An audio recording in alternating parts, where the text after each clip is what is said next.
Hello guys. At update po natin yung tanim natin na sweet pearl. Ito na siya guys. Malalaki natin. Pwede na siyang lagyan ng abono o lagyan po natin ng sulfate para lalong mabilis lumaki.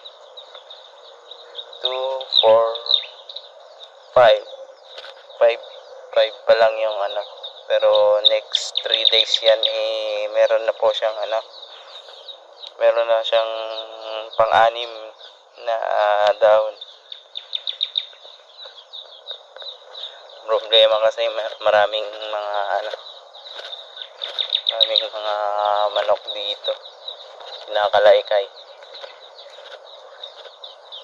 Yung iba nasasayang. Yan yung mga nasasayang. Na yung iba, nasira na.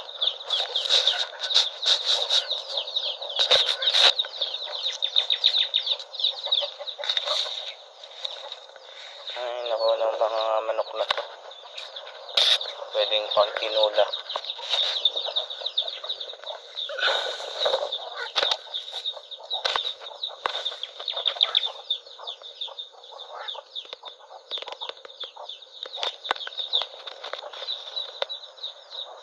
Ganda ng sikat ng araw guys.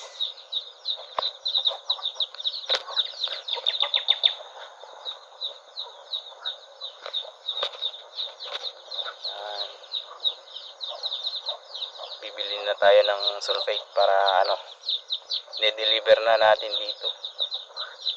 Lalakarin natin. Wala kasing matinong daanan dito. Puro bukid, kaya bubuhatin natin.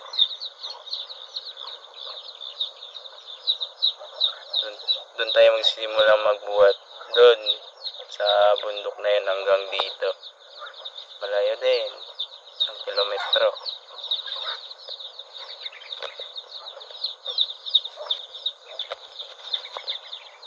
Ang pangit lang may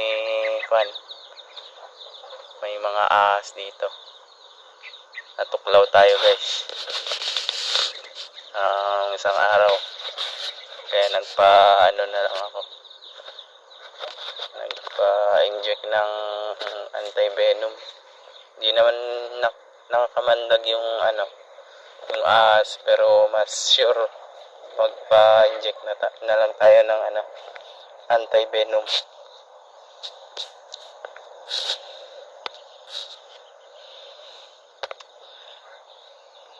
Grabe yung mga manok.